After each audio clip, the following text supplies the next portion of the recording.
ആപ്കി അദാലത്തിൽ സിംഗർ കുമാർ സാനുവിന്റെ മേലുള്ള കുറ്റാരോപണം ഇദ്ദേഹം അരഗന്റാണ് എന്നുള്ളതാണ്. താങ്കൾക്ക് അതിന്റെ അർത്ഥം അറിയാമല്ലോ. ഫിലിം ഇൻഡസ്ട്രിയിൽ എല്ലാവരും പറയുന്നത് താങ്കൾ ഒരു ചൂടനാണ് എന്നുള്ളത്. താങ്കൾ വിജയിച്ചതിന് ശേഷം, സ്റ്റാർ ആയതിനു ശേഷം ആരുടെയും മുഖത്ത് നോക്കി സംസാരിക്കില്ലെന്നാണ് കേട്ടത്. പിന്നെ മുഖം തിരിച്ചോണ്ട് സംസാരിക്കാൻ പറ്റില്ല, എനിക്കറിയില്ല. ഇതെന്റെ ഒരു മൈനസ് പോയിന്റാണ്. അതായത് ഏത് കാര്യമാണെങ്കിലും ഞാൻ മുഖത്ത് നോക്കി പറയും. അത് ആരാണെങ്കിലും ശരി, ഏത് സാഹചര്യമാണെങ്കിലും ശരി. ഞാൻ വളരെ സ്ട്രെയിറ്റ് ഫോർവേഡായ ആളാ. ഇതാണ് എൻ്റെ ഒരു മൈനസ് പോയിന്റ്. ഇന്നത്തെ കാലത്ത് ഇതാണ് മൈനസ് പോയിന്റ് എന്ന് പറയുന്നത്. I am sorry. മോളിലിരിക്കുന്നവൻ കേൾക്കുന്നുണ്ട്, അദ്ദേഹത്തിനറിയാം ഏതാ മൈനസ് എന്ന്. അതായത് പാട്ട് പാടാൻ ഞാൻ കൃത്യമായ പേയ്മെന്റ് ചോദിച്ചാൽ ഇയാൾക്ക് പണത്തിനോട് ആർത്തിയാന്ന് പറയും, ഇയാൾ ചൂടനാന്ന് പറയും. കൃത്യമായിട്ടുള്ള എമൗണ്ട് ചോദിക്കാതെ കൂടുതൽ താങ്കൾ അല്ല, ചോദിക്കില്ല. ന്യായമായതാ ചോദിച്ചത്, കൂടുതലൊന്നും ചോദിച്ചിട്ടില്ല. അതായത് എനിക്കെന്തെങ്കിലും ശരിയായി തോന്നിയില്ലെങ്കിൽ ഞാൻ അപ്പം തന്നെ പറയും, അതിനെന്നെ ചൂടനാന്ന് പറയും. താങ്കൾ ഫിലിമിൽ വന്നതിന് ശേഷം സിംഗേഴ്സിന്റെ റേറ്റ് എല്ലാം വളരെ കൂടിയിരിക്കുകയാണ്. അതിന് കാരണം താങ്കളാണ്. കാരണം താങ്കൾ പോപ്പുലറായി, ഹിറ്റായി, താങ്കൾ കൂടുതൽ എമൗണ്ട് ചോദിക്കുന്ന കാരണം കൊണ്ടാണ്. ഇതിൽ ഒരുപാട് കാര്യങ്ങളുണ്ട്. ഞാൻ പെട്ടെന്ന് തന്നെ പാടി തീർക്കും, വളരെ ഫാസ്റ്റാ. അതായത് 10 മിനിറ്റ്, 15 മിനിറ്റ്, 20 മിനിറ്റ് അതിനുള്ളിൽ ഞാൻ പാടും. എന്റെ മേലൊരു കുറ്റാരോപണം ഉണ്ടായിരുന്നു. മ്യൂസിക് ഡയറക്ടേഴ്സ് മാസങ്ങൾ കഷ്ടപ്പെട്ടാണ് ട്യൂൺ ചെയ്യുന്നത്. കുമാർ സാനു വന്ന് അത് അരമണിക്കൂറിൽ പാടിയിട്ട് പോകുന്നു. എങ്ങനെയാ? അത് അന്യായമാണെന്ന് പറഞ്ഞു. ഇത് എന്റെ മറ്റൊരു മൈനസ് പോയിന്റ്. എന്റെ തലച്ചോറ് അത്രയ്ക്ക് ഫാസ്റ്റാ. പിക്കപ്പിംഗ് പവർ എന്ന് പറയും, പാട്ട് മനസ്സിലാക്കുന്നതിൽ. ഇത് ചില മ്യൂസിക് ഡയറക്ടേഴ്സിന് ഈഗോ പ്രോബ്ലമായി മാറിയിട്ടുണ്ട്. താങ്കൾക്ക് ഈഗോ ഉണ്ടെന്നാണ് ഞാൻ അറിഞ്ഞത്. അതായത് ഏത് വ്യക്തിയാണോ താങ്കളെ ഈ സ്ഥാനത്ത് എത്തിച്ചത്, അതായത് നദീം സാറിനെ കുറിച്ച്, ഏത് വ്യക്തി കാരണമാണോ താങ്കൾ സൂപ്പർ സിംഗർ ആയത്, താങ്കൾ ജയിച്ചതിന് ശേഷം അദ്ദേഹത്തിനെ പോലും രൂക്ഷമായിട്ട് നോക്കുന്നെന്ന് അറിഞ്ഞു.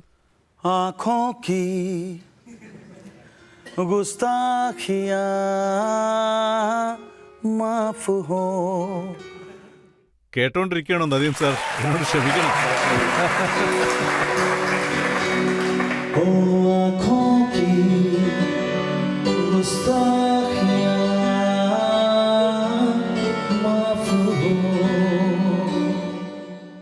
അങ്ങ് എവിടെയാണെങ്കിലും ഇത് കേൾക്കണം, എന്നോട് ക്ഷമിക്കുകയും വേണം. പക്ഷെ ഒരു കാര്യമുണ്ട്, ഇവിടെ ആരും ആരെയും സൃഷ്ടിക്കുന്നില്ല. ആരെങ്കിലും ഒരാൾ അങ്ങനെ വളർന്നു വന്നാൽ അത് ഈ ജനങ്ങൾ കാരണമാണ്, ഈ പബ്ലിക് കാരണമാണ്. ഇവരാണ് വളർത്തിവിടുന്നതും ഇവരാണ് താഴെ ഇറക്കുന്നതും. അതായത് നദീൻ സർവൻ സാർ എന്നെ വളർത്തിയോ അതോ ഞാൻ അദ്ദേഹത്തെ വളർത്തിയോ, ഇത് ആർക്കും പറയാൻ പറ്റില്ല. ശരിയല്ലേ? അതായത് നദീൻ സർവൻ തുടക്കകാലം തൊട്ടേ ഫിലിം ഇൻഡസ്ട്രിയിലുള്ള ആൾക്കാർ. അതെ, 14 വർഷം ഉണ്ടായിരുന്നു. അതെ, 14 വർഷം. ഞാൻ വരുന്നതിന് മുമ്പേ ഉണ്ടായിരുന്നു. അതെ, അത് നിങ്ങൾക്കും അറിയില്ല, എനിക്കും അറിയില്ല.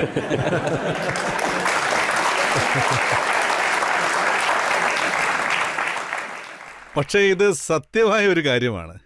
പക്ഷേ ഇതിൽ ഒരു കാര്യവും സംശയിക്കാനില്ല, ഒരു ഡൗട്ടുമില്ല.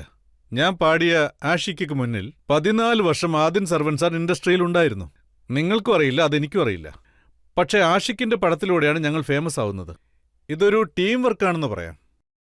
അദ്ദേഹത്തിന്റെ സൂപ്പർ മ്യൂസിക്, എന്റെ പാട്ട് എങ്ങനെയാണെങ്കിലും ഒരു മനോഹരമായ ലിറിക്സ്, ആ സിറ്റുവേഷൻ എല്ലാം ഒത്തുചേരുമ്പോഴാണ് ഒരു ഹിറ്റുണ്ടാവുന്നത്. അപ്പൊ ഞാനാണ് നദീം സാറിനെ കൊണ്ടുവന്നത്, എന്നെ അദ്ദേഹമാണ് കൊണ്ടുവന്നത് എന്നൊക്കെ പറയാൻ പറ്റൂ. ഞാനാണ് കൂട്ടിക്കൊണ്ടുവന്നെന്ന് വേറെ ആരെങ്കിലും പറഞ്ഞാലും എല്ലാം ഇവരുടെ കയ്യിലാണ് ഉള്ളത്.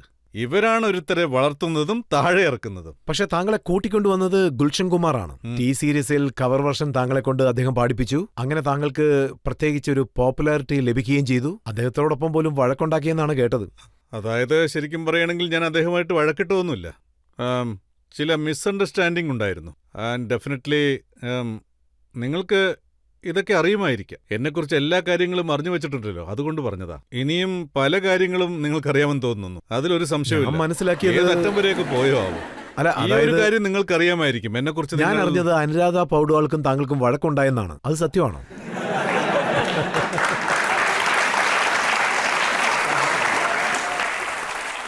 Gulshan sir is nice man. ആരുമായിട്ട് വേണമെങ്കിലും വഴക്ക് കൂടാം. ഞാൻ സ്ട്രെയിറ്റ് ഫോർവേഡ്, അതുകൊണ്ടാണ് ഞാൻ പറയുന്നത്. അതായത് ഇൻഡസ്ട്രിയിൽ എപ്പോഴും ഡോമിനേറ്റ് എന്ന വാക്ക് സ്ഥിരമായി ഉപയോഗിക്കാറുണ്ട്. അത് ഞാൻ ഒരിക്കലും അംഗീകരിച്ചിട്ടില്ല, ഇനി അംഗീകരിക്കുകയില്ല, മരിക്കുന്നത് വരെ. എന്താണെങ്കിലും അത് തുറന്നടിച്ച് പറയുന്നതാണ് എൻ്റെ സ്വഭാവം. അതെൻ്റെ ബ്ലഡിലുണ്ട്, അതെൻ്റെ ശീലമാണ്. ഒന്നും എനിക്ക് മറച്ചു വെക്കാൻ അറിയില്ല. എന്റെ സ്വഭാവം അതാണ്. എന്നെ ഒരിക്കലും ആർക്കും മാറ്റാനാവില്ല.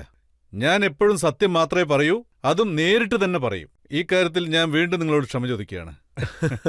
ഈ കാര്യം സത്യമാണോ? അനുരാധ പൗഡ്വാൾ മാഡം താങ്കൾക്ക് ഇൻസ്ട്രക്ഷൻ നൽകിക്കൊണ്ടേയിരുന്നു. ഗുൽഷൻ സാറിന് വേണ്ടി താങ്കൾ അത് കേൾക്കാൻ തയ്യാറായിരുന്നില്ല. അല്ലല്ല, ഇതൊന്നും ശരിയല്ല. ഞാൻ ഒരിക്കലും അങ്ങനെ പാടില്ല. ഇദ്ദേഹം എന്നെ വെറുതെ ആവശ്യമില്ലാത്തതിലേക്ക് വലിച്ചഴിക്കുക. അതിനൊന്നും എന്നെ കിട്ടില്ല. ശരിക്കും അങ്ങനെയൊന്നുമില്ല. നടന്നു എന്താണെന്ന് വെച്ചാൽ. അല്ലെങ്കിൽ വേണ്ട, അതൊക്കെ കഴിഞ്ഞുപോയ കാര്യങ്ങളല്ലേ. വിട്ടേക്ക്, അതൊന്നും വേണ്ട. ശരി, അങ്ങനെയാണെങ്കിൽ ഒരു പുതിയ കാര്യം അത് പറയൂ. AR റഹ്മാൻ വളരെ വലിയൊരു മ്യൂസിക് ഡയറക്ടറാണ്, സൂപ്പർ ഹിറ്റ് മ്യൂസിക് ഡയറക്ടർ, എല്ലാവരും ബഹുമാനിക്കുന്ന ഒരു വ്യക്തിയാണ്. പക്ഷേ താങ്കൾ ഒരാൾ മാത്രമാണ് അദ്ദേഹത്തെ മ്യൂസിക് ഡയറക്ടറായിട്ട് അംഗീകരിക്കാത്തത്. അദ്ദേഹം എന്നെ ഒരു സിംഗറായി അംഗീകരിച്ചിട്ട് പോലുമില്ല.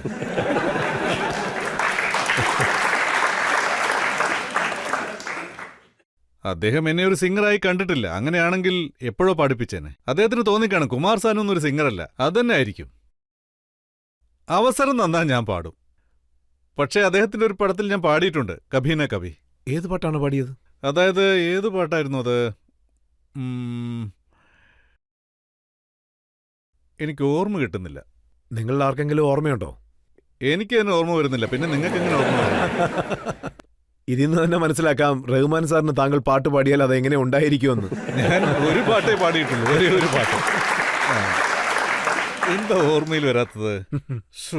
എന്തായിരിക്കും?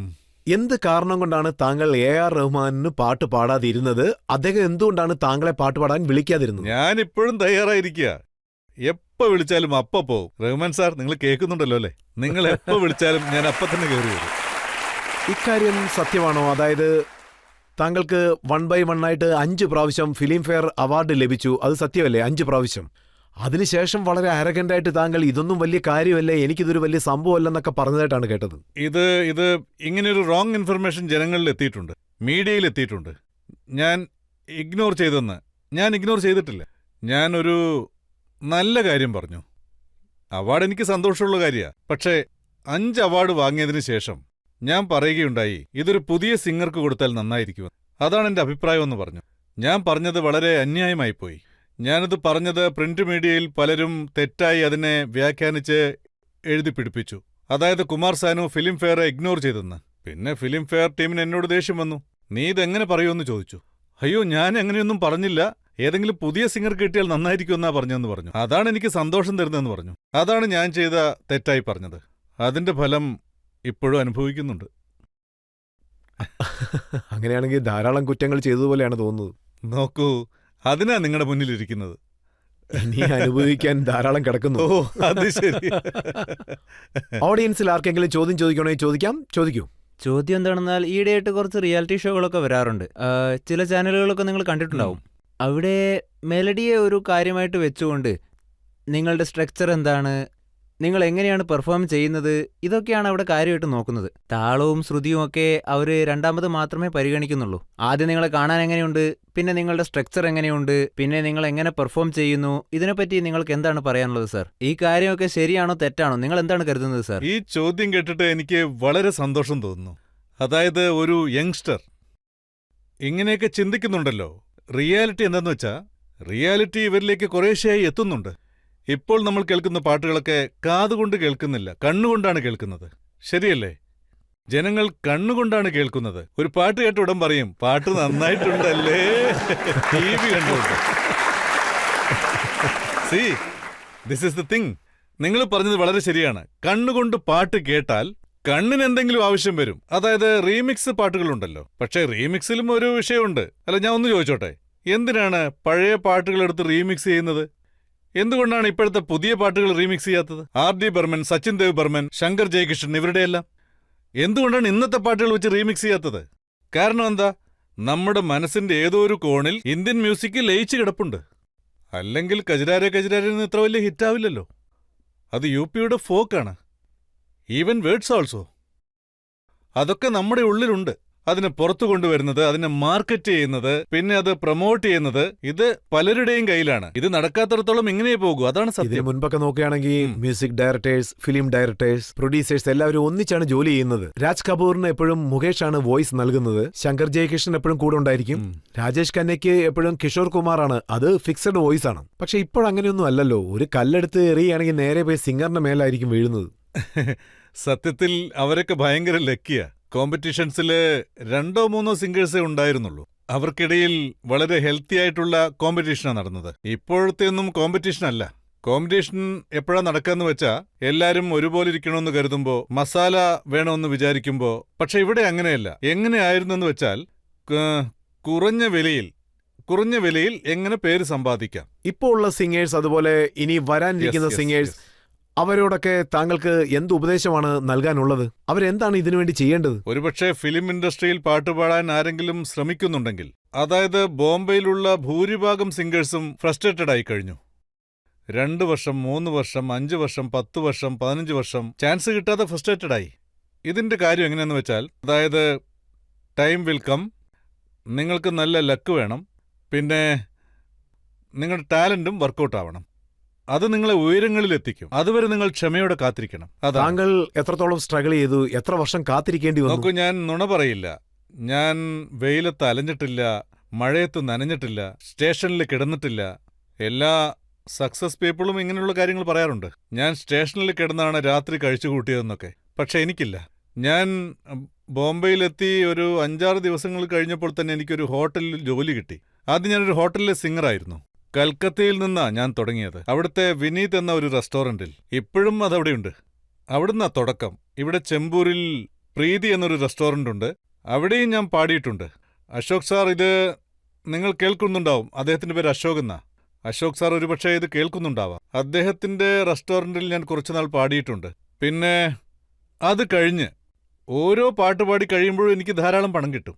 അത് ടിപ്സ് എന്ന് പറയും. നിങ്ങൾക്കെല്ലാം അറിയാവുന്ന കാര്യമാണ്. നിങ്ങളും ഹോട്ടലിൽ പോകുമ്പോൾ കൊടുത്തിട്ടുണ്ടാവും. എനിക്കും ഒരുപാട് ടിപ്സ് കിട്ടിയിട്ടുണ്ട്.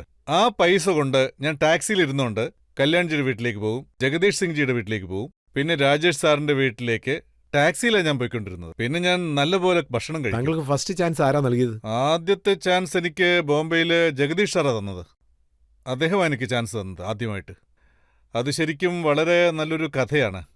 ഞാനതിവിടെ പറയണോ? തീർച്ചയായിട്ടും പറയാം. അതായത് ബോംബെയിൽ വെസ്റ്റേൺ ഔട്ട്ഡോർ എന്നൊരു സ്റ്റുഡിയോ ഉണ്ട്. ഞാൻ ആ സ്റ്റുഡിയോയിൽ എൻ്റെ ഡെമോ കാസറ്റ്സ് ചെയ്തുകൊണ്ടിരിക്കുകയായിരുന്നു, കിഷോർ സാറിൻ്റെ പാട്ടുകൾ. അപ്പോഴാണ് അവിടേക്ക് ജഗദീഷ് സാറ് വന്നത്. അപ്പോൾ അദ്ദേഹം ചോദിച്ചു, ആരാ പാടുന്നതെന്ന്. അപ്പോൾ സൂട്ട് സാർ റെക്കോർഡിസ്റ്റായിരുന്നു.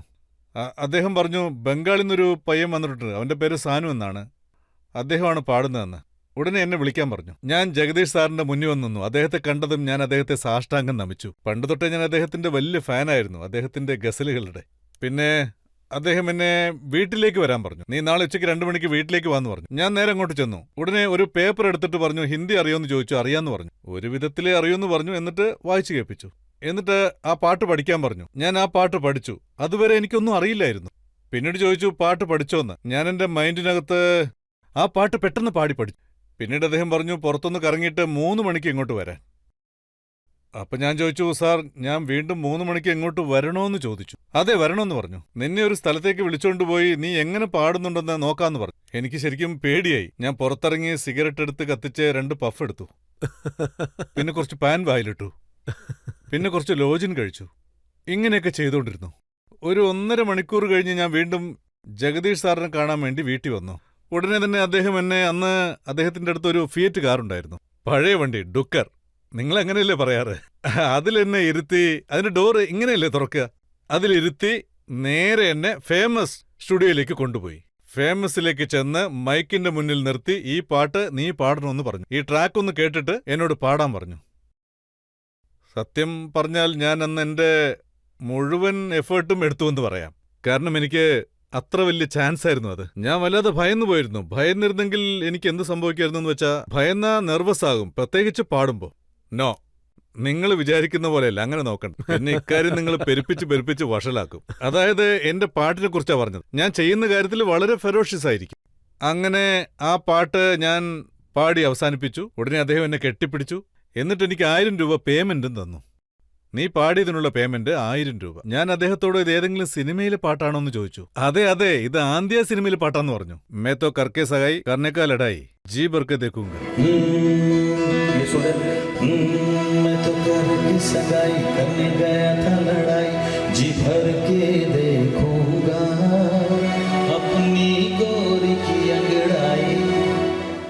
ഇതുപോലുള്ള പാട്ടുകൾ. അങ്ങനെ ഉള്ള പാട്ടുകൾ ഞാൻ പാടി. പിന്നെ അദ്ദേഹത്തിനത് വളരെ ഇഷ്ടപ്പെട്ടു. എന്നെ വന്ന് കെട്ടിപ്പിടിച്ചു, പേയ്മെന്റും തന്നു. പിന്നെ എന്നെ കാറിലിരുത്തി കല്യാൺജി ആനന്ദ്ജിയുടെ വീട്ടിലേക്ക് കൂട്ടിക്കൊണ്ടുപോയി. കല്യാൺജിയുടെ അടുത്ത് ചെന്ന് ഈ കാസറ്റ് കേട്ടു നോക്കാൻ പറഞ്ഞു. അദ്ദേഹം അത് കേട്ടു. കേട്ടില്ലേ? എങ്ങനെ പാടിയെന്ന് കേട്ടില്ലേ? അതിന് കല്യാൺജി പറഞ്ഞു, വളരെ മനോഹരമായിട്ടുണ്ട്, നന്നായി പാടിയിട്ടുണ്ട്.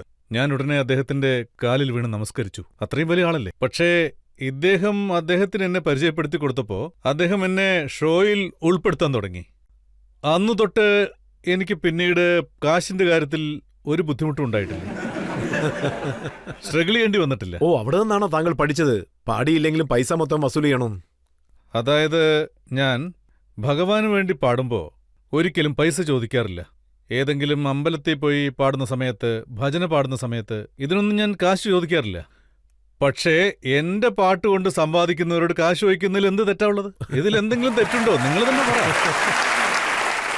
താങ്കൾ ജീവിതത്തിൽ നടന്ന നല്ല നല്ല കാര്യങ്ങളെല്ലാം പറഞ്ഞു കഴിഞ്ഞു. അതുപോലെ മോശമായിട്ടുള്ള കാര്യങ്ങളും എന്റെ പക്കലുണ്ട്. അതിനെക്കുറിച്ച് നമുക്ക് വിചാരണ നടത്താം. എന്റെ നിർഭാഗ്യം എന്താന്ന് വെച്ചാൽ എന്നെക്കുറിച്ചുള്ള മോശമായ കാര്യങ്ങളാണ് ആളുകളിൽ എത്തുന്നത്. കുമാർ സാനുവിനെതിരായിട്ടുള്ള പല കുറ്റാരോപണങ്ങളും നമ്മുടെ പക്കലുണ്ട്. അതൊരു ചെറിയ ബ്രേക്കിന് ശേഷം നോക്കാം.